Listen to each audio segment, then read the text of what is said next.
मेरा नाम हाशिम है। मेरी उम्र 25 साल है। मैं दिखने में काफी पुरकशिश था। मेरी फैमिली में मेरे अब्बू और चचा थे। चचा की शादी हाल ही में एक डॉक्टर से हुई थी। मेरी चाची काफी खूबसूरत थी। उनकी उम्र तकरीबन 30 साल थी। मैं इनसे मेरी काफी अच्छी बन गई थी। मैं इनसे अपनी बहुत सी बातें शेयर करता था, लेकिन मेरे दिल में इनके लिए कोई गलत ख्याल कभी नहीं आया था। मेरी आदत थी, मैं कभी भी चाची के पास चला जाया करता था। मेरा इसके साथ बहुत दिल लगता था।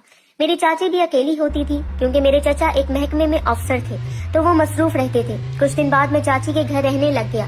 मेरे चचा को इस बात से कोई एतराज न था क्योंकि मैं इनके लिए इनके बेटों की तरह था। इन्होंने मुझे चाची की देखभाल करने का कहा था। एक दफा मैं चाची को आवाज देने लगा तो मेरी चाची वॉशरूम से मुझे जवाब देने लगी। मैं भी इनके रूम में जाकर बेड पर बैठ गया था। कुछ देर बाद मेरी चाची ने मुझे आवाज दी कि मैं इन्हें टॉवल उठाकर दूं।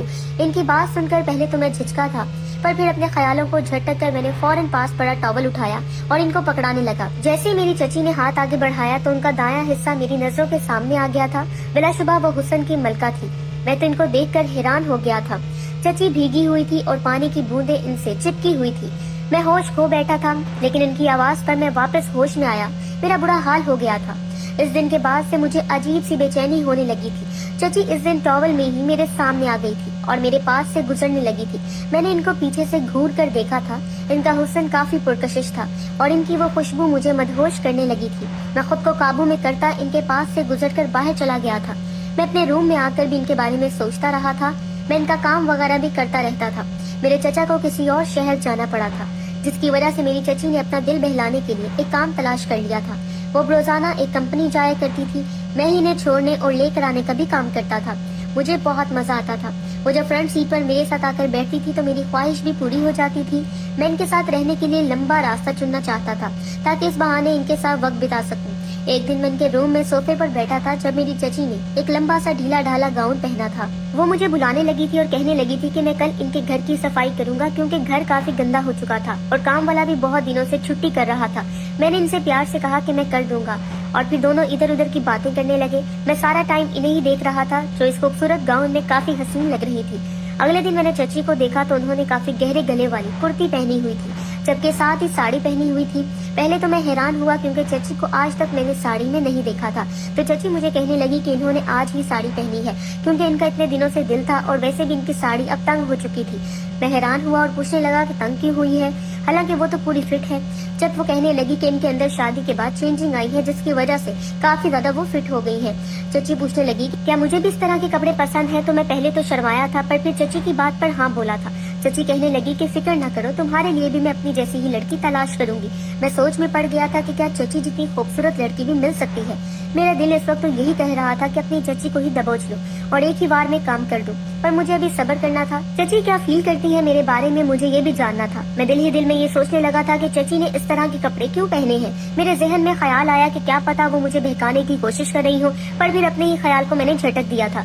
लेकिन क्या पता मेरा यह ख्याल सच साबित हो। मैं ये सोचने लगा था, लेकिन मेरी किस्मत इतनी अच्छी नहीं थी। मुझे लगा शायद चाची को गर्मी ज्यादा लगी है तभी ऐसे कपड़े पहने हैं।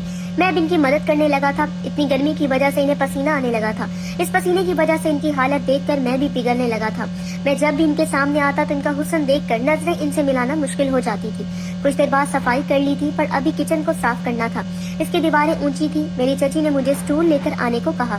मैं जैसे स्टूल लेकर आया तो मेरी चाची स्टूल पर चढ़ गई। मैंने इन्हें काफी रोका कि मैं इनकी जगह कर लेता हूँ, पर वो कहने लगी कि किचन की सफाई वो पहले भी खुद करती है। वो अब स्टूल के ऊपर खड़ी थी जबकि मैं इन्हें नीचे से देख रहा था। अब वो इस हालत में मुझे दिखाई दे रही थी, लेकिन अचानक ही मेरी चाची का तवाजुन बरकरार न रह सका। जैसे वो गिरने लगी तो मैंने अपनी चाची को पीछे से पकड़ लिया था। इस अचानक के अमल की वजह से मैंने अपनी चाची को छुआ था। मैं बहुत शर्मिंदा हुआ, पर इसके अलावा और कोई तरीका न था, वरना मेरी चाची नीचे गिर जाती और लेने के देने पड़ सकते थे। मेरी चाची ने मुझे कंफ्यूज देखा तो कहने लगी कि कोई बात नहीं और बचाने का शुक्रिया। इनके खदोखाल मेरे हाथों को छू रहे थे।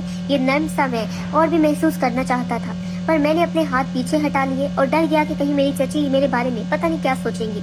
पर मेरी चाची चुप ही रही और कुछ ना बोली। मैं भी पूरी तरह से थक चुका था और इसी जगह पर बैठ गया था।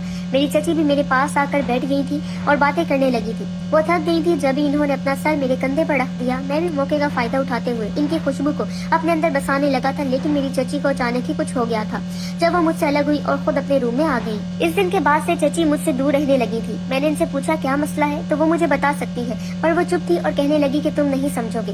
मैं भी हैरान हुआ कि आखिर ऐसी कौन सी साइंस है जो मैं नहीं समझ सकता। खैर एक दफा कहने लगी कि मेरे सर में बहुत ज्यादा दर्द है। मैंने इनसे कहा अगर ऐसी बात है तो मैं इनका सर दुबा सकता हूँ। पहले तो वो कहने लगी कि रहने दो, तुम थक जाओगे, लेकिन मैंने यकीन दिलाने लगा कि मैं इनके सर की मालिश करूंगा जिससे इन्हें आराम मिलेगा।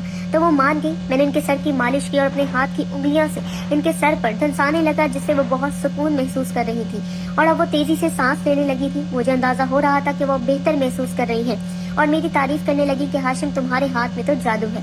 मैंने इनके कान के करीब सरगोशी की, चची अगर कहीं और भी दर्द है तो आपके भतीजे के पास इस दर्द की भी दवा मौजूद है।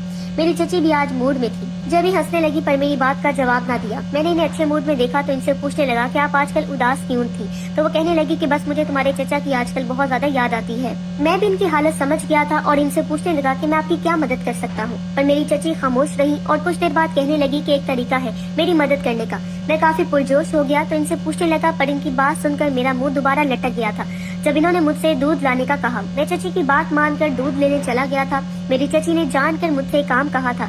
मुझे ऐसा लग रहा था जैसे वो मुझसे कुछ और काम कहना चाहती हो, पर शायद वो डर रही थी जब भी वो कह नहीं पा रही थी। मैं दूध लेकर वापस गया तो चची के कमरे का दरवाजा खुला था। जैसे मैं कमरे में पहुंचा तो चची अपने हाथ से अपनी तलब कम कर रही थी तो मैं शॉक हो गया था वो मंजर अपनी आंखों के सामने देखकर। मुझे नहीं मालूम था कि मैं चची को इस हालत में इतना जल्दी देख लूंगा। मैं चची की जानिब बढ़ने लगा था जबकि वो अपने काम में मगन थी। मैंने उनके हाथ पर अपना हाथ रखकर इन्हें रोका था जब वो होश में आई और मुझे देखकर संभलने लगी तो मैंने इन्हें रोक दिया और कहने लगा कि चची आपका ये मसला है तो इसको भी मैं हल कर सकता हूँ आपके सुकून के लिए। मैं कुछ भी करने को तैयार हूँ। मैंने चची के चेहरे को छुआ पर वो मुझे कहने लगी कि वो रिस्क नहीं ले सकती है। मैंने इनको यकीन दिलाया कि सब राज रहेगा और चाचू को पता नहीं चलेगा तो वो अचानक से मेरे साथ चिपक गई। मैं हैरान हुआ था क्योंकि इन्होंने अपने आप को पूरी शिद्दत से मेरे साथ लगाया हुआ था जैसे मैं कहीं भाग ना जाऊं। मैं भी इनकी हालत समझ गया था। कुछ देर बाद ही इन्हें वापस बेड पर लेटाया था जब वो कहने लगी कि इन्हें काम किए हुए पूरे 2 महीने हो चुके हैं और इन 2 महीनों में वो बहुत तड़पती रही हैं। मैंने इन्हें यकीन दिलाया कि अब इन्हें तड़पने की जरूरत नहीं पड़ेगी क्योंकि मैं इनको सुकून दिया करूंगा।